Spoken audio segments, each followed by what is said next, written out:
What's happening, everyone? Welcome to the Festive Fitness Guide. So I'm very excited to talk to you about this today because having spoke to a lot of people at this time of year, I completely understand that it can be quite a conflicting time because on one hand you want to enjoy all the fun and festivities that happen at this time of year, but on the other hand you don't necessarily want to completely ruin all the progress you made over the last year. You don't want to completely cut loose. You do want to enjoy yourself, but you want to be a little bit conscious of your health and fitness goals. So it creates a bit of a uncomfortable feeling where you don't really know what to do. So I want to help you decide your own approach this year. Now, if you've got any kind of social media, I'm sure you've been absolutely inundated with people's opinions on what you should be doing at the time of year. It seems to be very conflicting, and I guess here's my 2 cents. But no, I'm going to do it a little bit differently. Sorry, because like I said, I just want to give you some tools to be able to go, what do I want out of this time of year, and then how can I actually execute that? So, what is the point of this webinar here?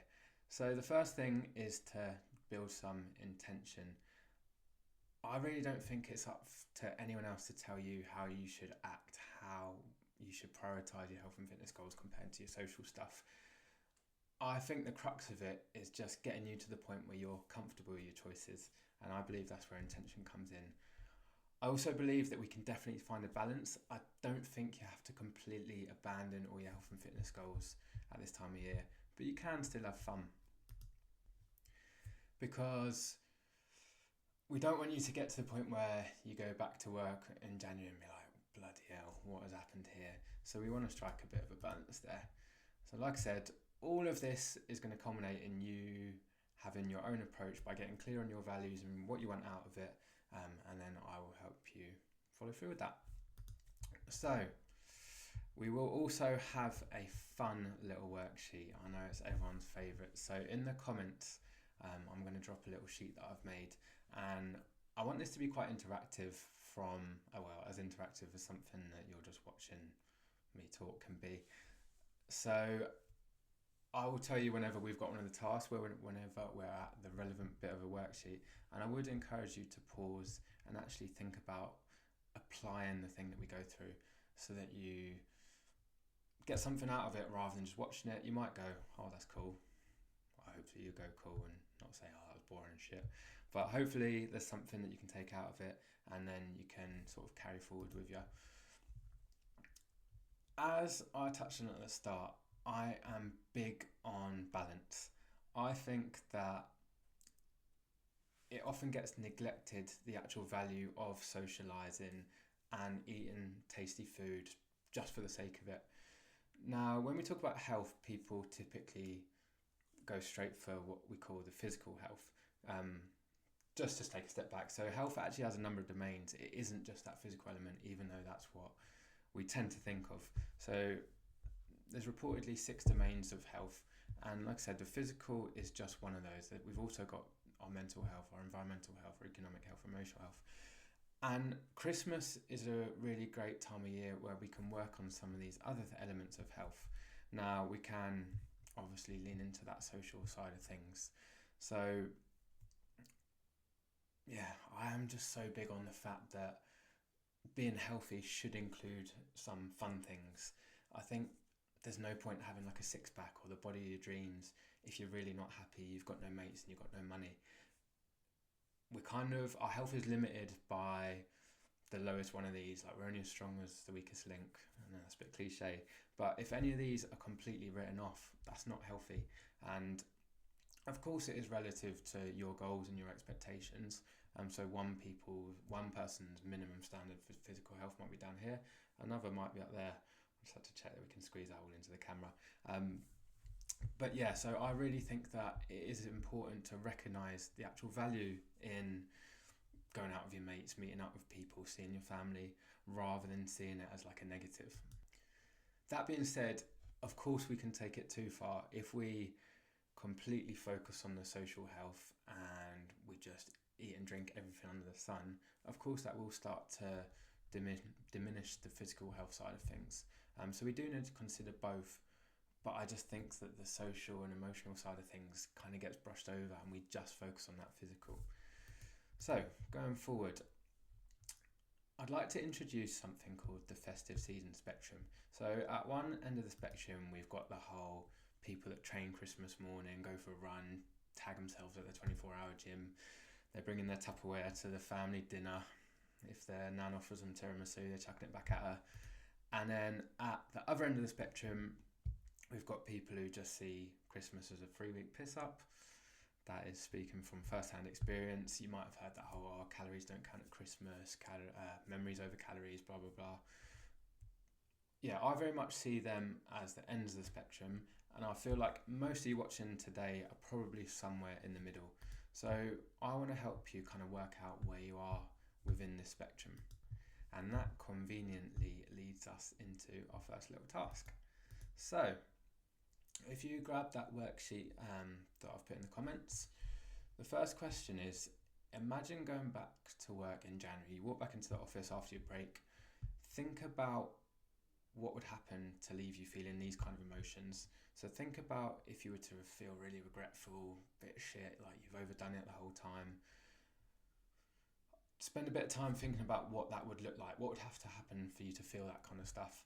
And similarly, or conversely, what would happen for you to feel like you're over-restricted, like you didn't really actually enjoy that social element, you didn't get what you wanted out of it from a social and fun perspective.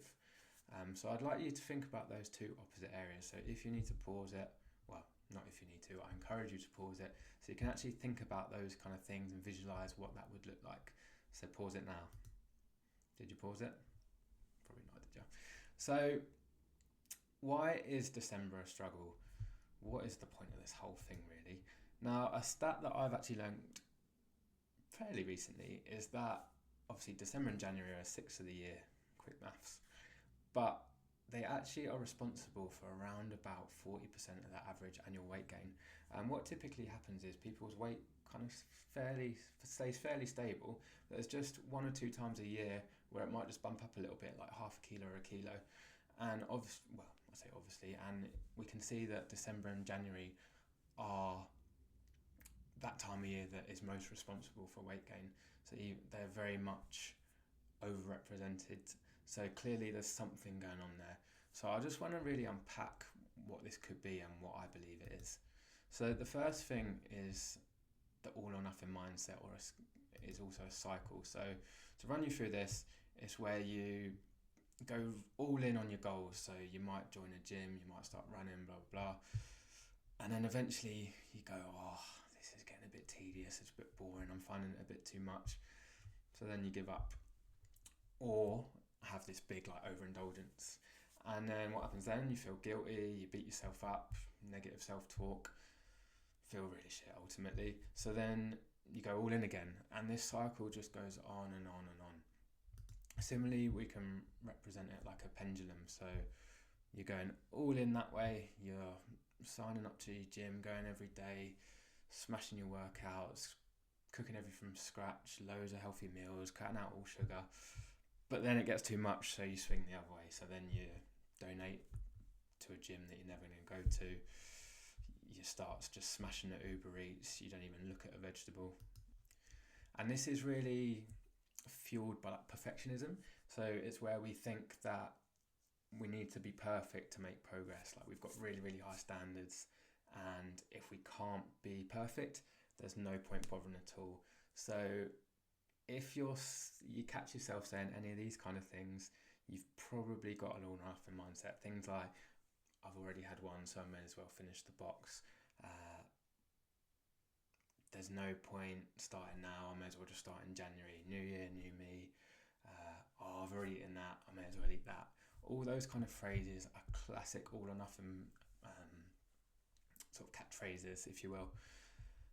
But the trouble with all of this is that whenever anything goes off plan or not quite perfect, you react by giving up entirely. So we kind of go through these phases of smashing it and then giving up completely, and it's just not conducive for long-term success.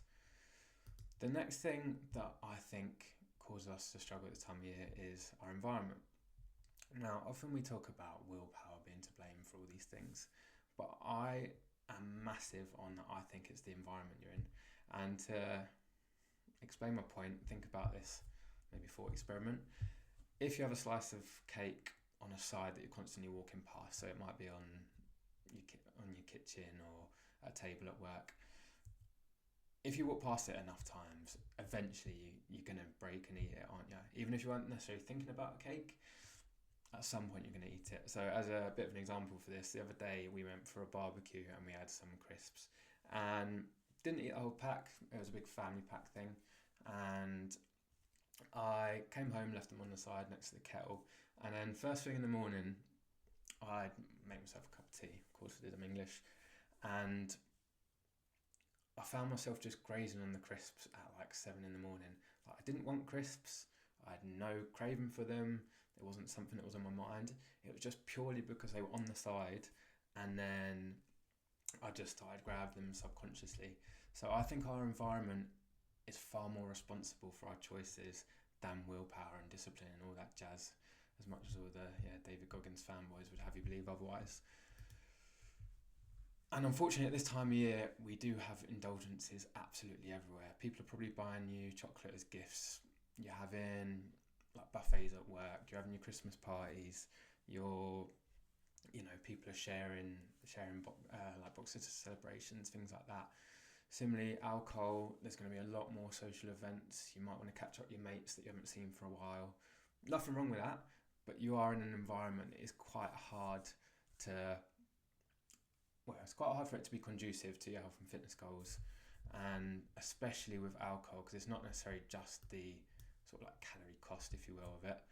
It's the fact that then you feel shit the next day, you make rash decisions, you lose your motivation, things like that. So there's a lot of things fighting against you, and even beyond that, there's more the kind of emotional side of it. So Christmas can be really stressful. If you've got kids, sorting out all the last minute gifts. Obviously I'm well prepared for my girlfriend, like there's no doubt about that. We've got time management issues. You're probably being pulled all over the place doing certain things, seeing people. If it is that last minute Christmas shopping, time can be a bit of a barrier. And then just fatigue, like you've had a long year, you might have been getting smashed to hit those last minute deadlines to get everything done before Christmas. You might be absolutely fed up with your boss, and there's so much evidence that when you're tired, when you're stressed, emotional eating starts happening. You use food as a bit of a crutch, and you make much more rash decisions. So all of these things really do stack the odds against you. And like I said, I believe this goes far past reliance on like willpower and discipline and things like that. And then the final thing that I wanted to touch on was that at this time of year, typically structure goes out the window. So obviously when you're in your normal working week, you kind of start to refine a bit of a system around that. You get used to a bit of a routine, and you sort of know what you're doing on which days, when you might cook, when you might need to order things in, when you do your food shop, all that kind of stuff. Whereas at this time of year, it can just be a bit chaotic, let alone that week between Christmas and New Year where you don't even know what day it is. So where you're not like in your usual 9 to 5 routine or whatever hours you work, you're probably not planning your meals. You might not prepare them in advance. You know how you might normally take your lunch to work. Things like that are just going to go out the window at this time of year. And then when we've not planned, it typically results in very impulsive and reactive choices. And this typically is when we go for our more convenient food. So whatever is most readily available, often we're going to go for that. So just to round that all out, I've got another little task for you. So make sure you do the pause.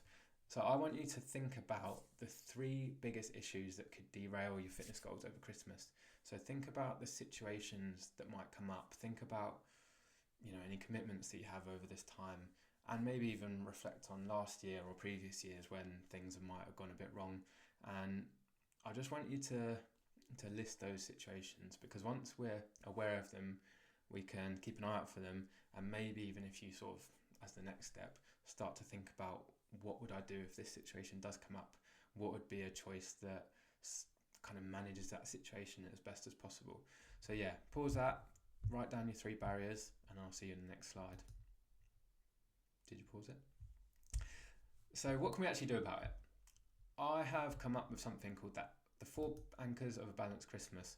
Very hard not to say that with a W. So we've got intentionality, structure, environment, and lowering the bar. Obviously we've seen a couple of these before, but this is where we start to come up with an actual solution. And don't get too excited, but there's going to be more tasks for you.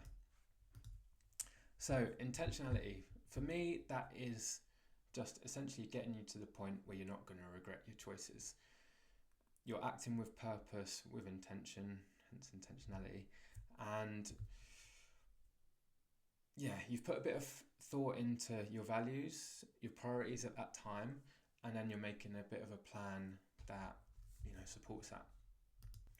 So essentially what we're doing is putting a bit of thought into situations before they arise so that we kind of have a bit of a game plan for them, rather than it being very, very reactive.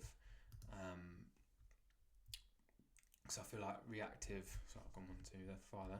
Oh, what are we doing? I feel like reactive decisions are much less likely to align with our goals. And I'm kind of getting ahead of myself here, but obviously this isn't going to happen all the time. But as much as possible, if we can act in alignment with our values, then we're going to end up in a good place. And often there is a bit of a trade-off between like the fun, flavour, enjoyment side of things and the physical health. So we need to get comfortable with that trade-off, and being intentional about our choices helps us do that. At times, this might be going with a more indulgent thing. If you want to go out for 10 pints with your mates, that's absolutely fine. It's just doing it from a place of intention and purpose rather than getting too carried away. And similarly with getting a takeaway, things like that. If you are comfortable with that trade-off, absolutely crack on. Don't let anyone tell you not to. It's just you being comfortable with your decision so that you're not getting to January full of regret. And on a bit more of a specific level, we also want to be intentional about our indulgences. So we want them to be enjoyable. We want to eat for enjoyment as opposed to it being hunger, with the kind of foods that are going to be very calorie dense, highly processed, all that kind of jazz. So your chocolate, crisp, ice cream, blah blah blah, all that kind of stuff. So we want them to come from a place of I'm eating that to enjoy it, as opposed to I'm just really hungry and I want something. One way that I do this is through something called snack pairing. So this is where you take your indulgence, you take your chocolate, and then you pair it with something that will create a bit more balance around that. So the classic example is your chocolate with some Greek yogurt and a bit of fruit, so maybe some banana or blueberries, things like that.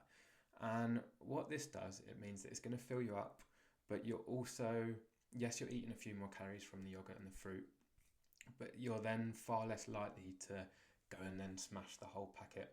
So I've used this really effectively with a client recently who was so bad for, and I've done this myself, who am I kidding? Rather than just getting a line of chocolate, going back for 2 lines, 3 lines, and then smashing the whole block. So what we did was this yogurt example. So we made sure that he'd have some yogurt and some fruit, and then he'd sprinkle his chocolate on top. And I think he said he's lost about 9 kilos in the last 3 or 4 months, and this was the thing that he most attributed it to. So snack pairing is really, really effective. Pre-eating can also be one. So if you know you're going out for dinner, rather than trying to save yourself for the meal, just have a small little snack just to take the edge off your hunger, so that when you get there, you're just choosing what you want and you can eat a bit more mindfully than turning up absolutely ravenous. And again, yes, you are eating a few more calories, but restaurant food is so calorie dense. There's so much oil, butter, cream, things like that. It's made for taste and to make you eat as much as possible. Well, not eat as much as possible, but it's made for you to have a positive taste experience, as opposed to what is going to be most beneficial for your fitness goals. So yeah, just to summarise, the overall goal of intentionality is to reduce regret rather than having specific rules. So your little task here is to narrow down to your next social event. So let's get intentional about your next social occasion. So number 1, we go, what is the event and what do you want out of it? So, if it's Christmas Day, obviously you want to enjoy your meal, you want to spend some time with your family, all that kind of stuff. And then with that, we would then go on to what would over-restriction look like and what would over-indulgence look like. Now, I know Christmas might not necessarily be a great example because we're probably going to be a bit more see what comes up. So maybe just think about it in terms of a work party or just a night out with your mates, things like that. And then the final step is what would balance look like. And from there, we've got our ends of the spectrum again, and then we're finding a middle of the road approach so that we don't feel like we missed out, but we're still not completely sacking off the health and fitness goals. So pause that, go through that, or just use it whenever you do have a social event coming up. I do this with my clients all the time, and it's so effective, so that they, don't feel like they missed out really. But they're also very conscious of the stuff that we're working on together. Next one, the next anchor is your environment. So obviously we've touched on how it can be a bit of a problem. I want to help you use it for you. I want to help you use it to achieve your goals rather than working against it, so that we're working smarter, not harder, and we're not relying on willpower. I've got something called the golden zones. So these are the areas that when you first go for food that your eyes focus on. So it's kind of that eye level in the fridge or in your pantry. It might be that drawer that you go to. But there's certain things that our eyes are naturally drawn towards. And I can't remember the statistic, but you are far more likely to eat one of the first 2 or 3 things that you see whenever you open something up. Again, it's kind of just putting it subconsciously into your brain. So even if you look at it, then look around, you're far more likely to eat one of the first couple of things you've seen. So I would be very conscious at this time of year about what you've got on display. So that can include like your kitchen sides, and then what you've got in those areas that you go for food. So the less we need to use that willpower, the better. And we can absolutely put things in certain places to facilitate that. So what we're doing here is adding or removing friction. So we're taking the things that we want more of and trying to reduce the friction. So that could mean if we want to eat more vegetables, for example, we might chop them up and put them in a Tupperware at eye level, as opposed to them being like a solid carrot in the bottom drawer of the fridge. Obviously, you're more likely to eat the carrot sticks compared to your manky old carrot at the bottom.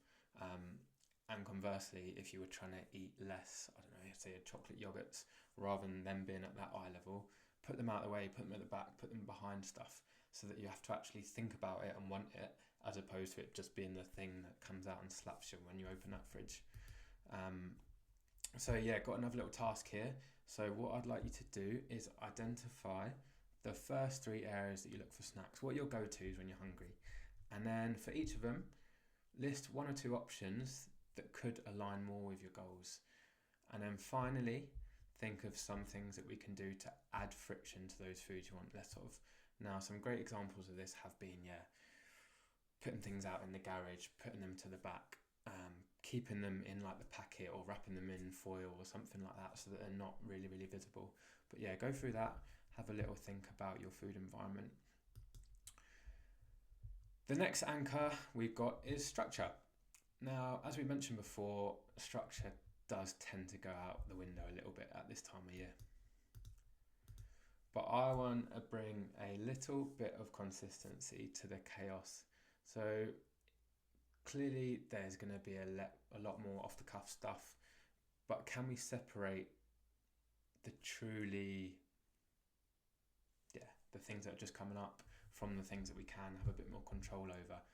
Can we create a bit of a distinction between those and focus on nailing the things that aren't those social meals? Because even if you go out, 5 or 6 times, if you're eating 3 times a day, that still leaves a hell of a lot of things that are within your control. So just planning what you can. I'm really big on, so one of the first things I do with new clients is help them start creating their own meal plans, or going through a weekly planning process. And the idea isn't that you need to eat every single thing that you plan. It's just so that you're set up so that you've got that potential, and that even if some things are off plan, an awful lot of your choices can be planned. So from that, we can kind of identify our non-negotiables. These are like our absolute bare minimums, the things that almost no matter what, we can still do. So it might be getting out for a daily walk, it might be eating your fruit and veg, all sorts of things like that. And then One thing that I think is really effective at this time of year is using breakfast as a bit of an anchor. I don't know why I've got a real anchor theme today, and but breakfast has a number of uses on quite a few different levels. So from a physical level, if we can have a well-balanced breakfast, so with some fibre, with some protein, with some fat, so that it's going to take a while to digest, we're going to manage our hunger, all that kind of stuff. And then it's reducing the likelihood that we're just going to graze all morning. So from that sort of structural perspective, again, I'm speaking to myself here, it's so easy to start the day with limp balls, have a few leftovers, have a bit of dessert, and your morning is then just filled with all these little picking at things.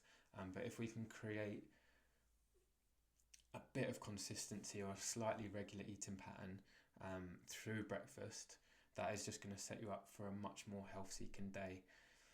And that kind of leads us on to the last point around it, is that beyond the physical side of that breakfast, right, I just want to step back.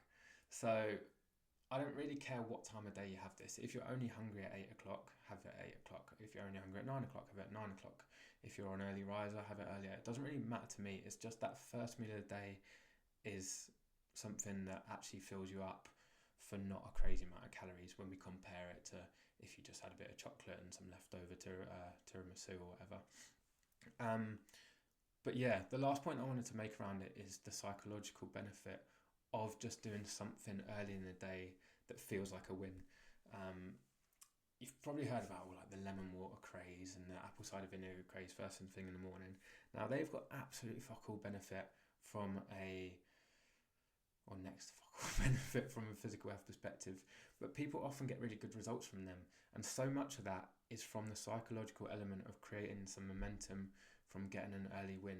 So at this time of year, if we can really use that to our advantage by nailing a solid breakfast, so then we're telling ourselves this is a day that is going to have some focus on my physical health amongst all the other elements of fun and socialising, all that kind of jazz.